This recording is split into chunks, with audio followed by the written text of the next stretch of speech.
Hi everyone! Welcome back to my channel. This is me, Gracing, and dito sa video na to, we will talk about financial planners. Okay? Gumawa ako ng mga financial planners. Papakita ko sa inyo. Merong pagbabayad utang planner, financial goals, monthly budget planner, and vision board. Ngayon, itong mga to, ginawa ko to para sa year 2025. Ilalagay ko yung link dito sa description nitong video na to. Pwede nyong i-download. Pag na-download nyo na, i-print nyo or i-save nyo kahit sa mobile phone nyo and pwede na natin gamitin. Free lang pala to kasi madali ko lang naman tong ginawa sa Canva. And yes, hopefully makatulong. And now, let's start. Tuturuan ko kayo kung paano i-fill out to. Iisa-isahin natin tong i-fill out. Okay? Ngayon, simulan natin sa monthly budget planner. Naalala niyo yung budgeting formula na videos na ginawa ko?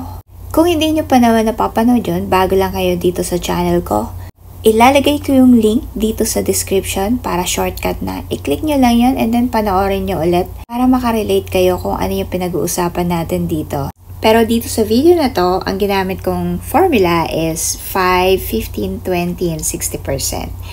Ano ba yung ibig sabihin nito? Kung yung salary mo is 100%, i-distribute mo or i-divide mo into 5, 15, 20, 60%. Okay? Ngayon, saan? Saan mo siya i-distribute? Yung 60% para daw sa expenses. Yung 5% para naman sa insurance, yung 20% para sa pagbabayad utang, and yung 15% para sa savings. Dito, ano ba yung source of income mo? Normally, ang pinaka-main source of income natin is yung salary.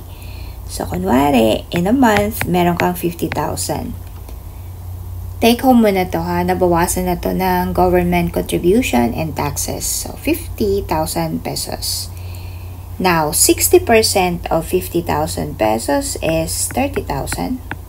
Yung 30,000, yun lang yung pagkakasyahin mo dito sa mga expenses. Now, rent and mortgage. Kunwari, nagre-renta ka lang. Sabihin mo na, meron pa bang 7,000 pesos na house for rent or apartment. Okay, utilities, electricity and water bills, siguro 1,500. Other bills, probably ito yung mga internet, Netflix, and other subscription. Baka may 3,000 budget ka dyan. Car and transportation, kunwari wala kang car, nagko-commute ka lang, meron kang expenses na 1,500. In a month, yung insurance mo, 5% of 30,000 is 1,500. Government contributions, wala na to kasi nga take home mo na yung 50k, bawas na yon. Groceries, 15,000 siguro. And then, take out, 1,500 na lang. Clothing, shopping, or Shopee, meron kang 5,000 na nagagastos sa pag-Shopee mo. Entertainment, ano ba yung entertainment? Ito ba yung panonood ng sine? Or other means of entertainment like mahilig kang pumunta ng mga bar, comedy bar. Entertainment din yun eh. Paano ba? 1,000 na lang. Traveling, wala na muna to kasi hindi ka naman nagta-travel every month. Normally tayong Pinoy, nagta-travel tayo pag seasonal lang. Once a year, Christmas, or Holy Week, diba? Miscellaneous, pwede siguro ito yung mga other expenses mo like yung sa mga vices. Vape, cigarettes, alcohol, coffee outside, paano ba? 2,000? And then, itotal lang natin to. Total, 39,000. Okay, negative ka dito ng 9,000. Balikan nga pala natin tong insurance kasi importante to. Kaya siya may 5% na budget kasi para to sa health insurance and life insurance. Yung health insurance, importante to kasi yung PhilHealth, di ba konti lang naman yung covered niya. Malaki pa rin yung binabayaran natin, di ba? So, kung may medical insurance ka, hindi ka naman problema. But, kung employed ka naman, most probably, habang employed ka ng company, sagot nila yung health insurance. Kaya wala kang problema doon. But then, kailangan mo rin bumili ng life insurance. Bakit? Kasi kung may mga dependents ka, may mga pamilya ka, may anak ka, may mga nakadepende sa'yo, paano kung mauna ka sa kanila, 'di ba? At least kung mauuna ka, may maiiwan ka man lang ng kahit konti dun sa mapapag-iwanan mong mga anak na nag-aaral pa or yung nanay mo na aging na, yun, kailangan mo ng life insurance. Kaya kailangan yung 5% talaga, budget talaga siya sa life insurance or health insurance. Okay? Meron nga pala akong mga videos na nagawa na about life insurance and health insurance.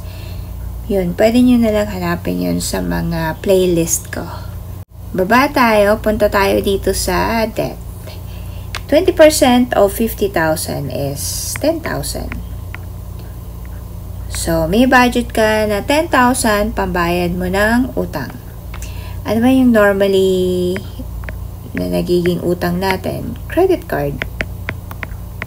So, siguro mahilig ka mag-Shopee, sabihin na natin meron kang laging binabayaran na 5,000 na credit card. At least, meron ka pang natitirang 5,000 dito.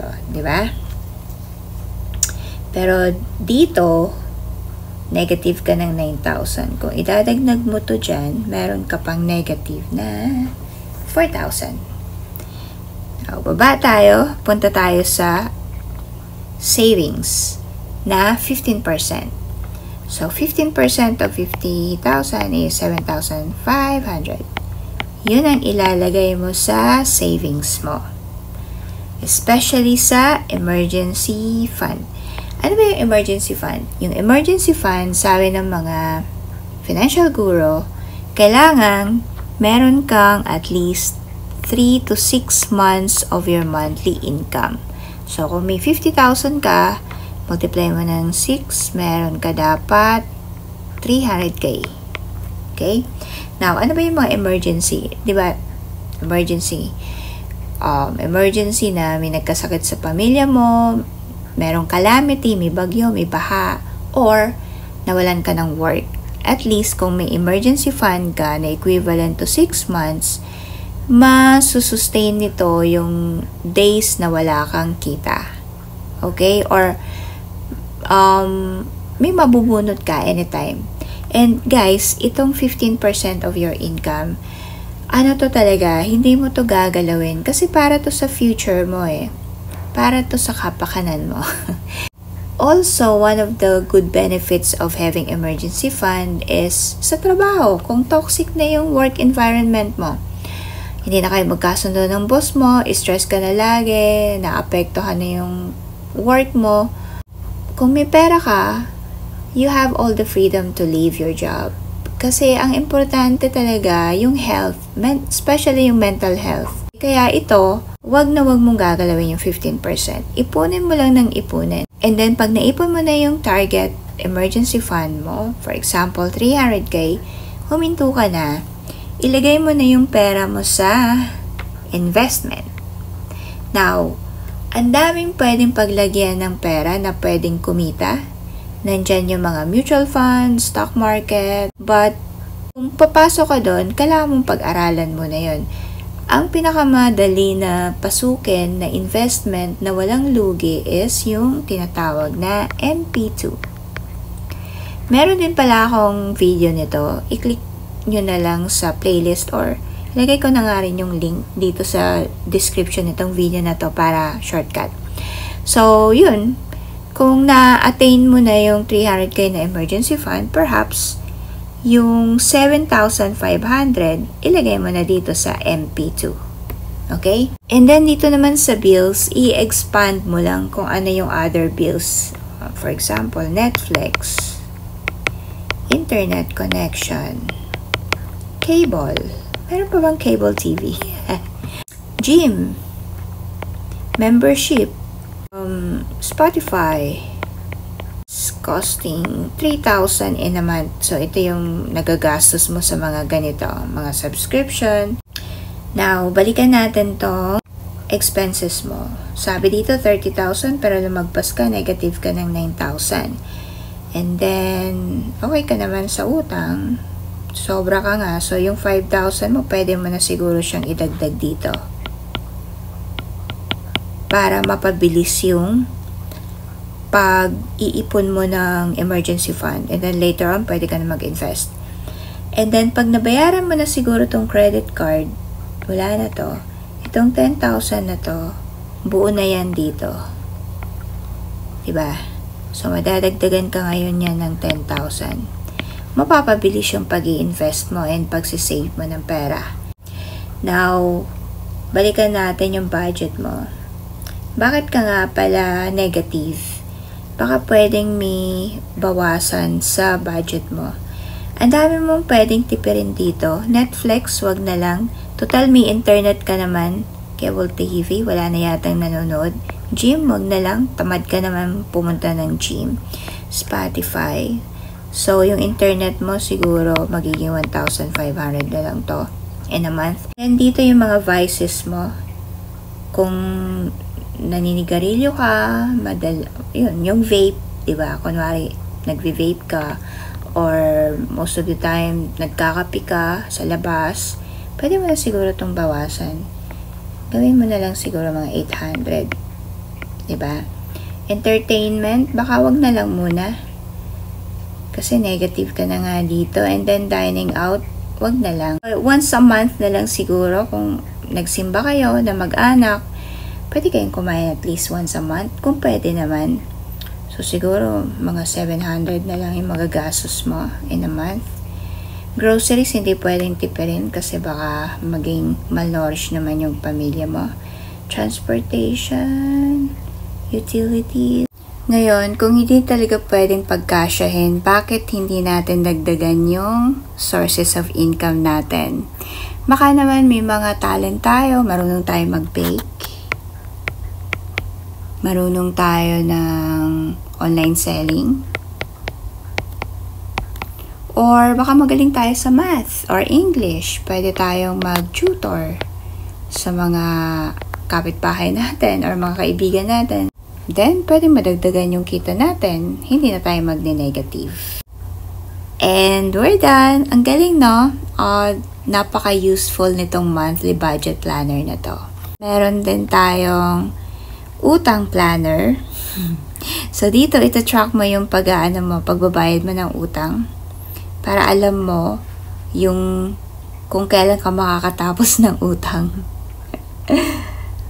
And then, financial goals. Ano ba yung mga financial goals mo? Weekly, monthly, annually. And then, dito naman sa vision board, ito yung, alam niyo yung parang manifestation, di ba?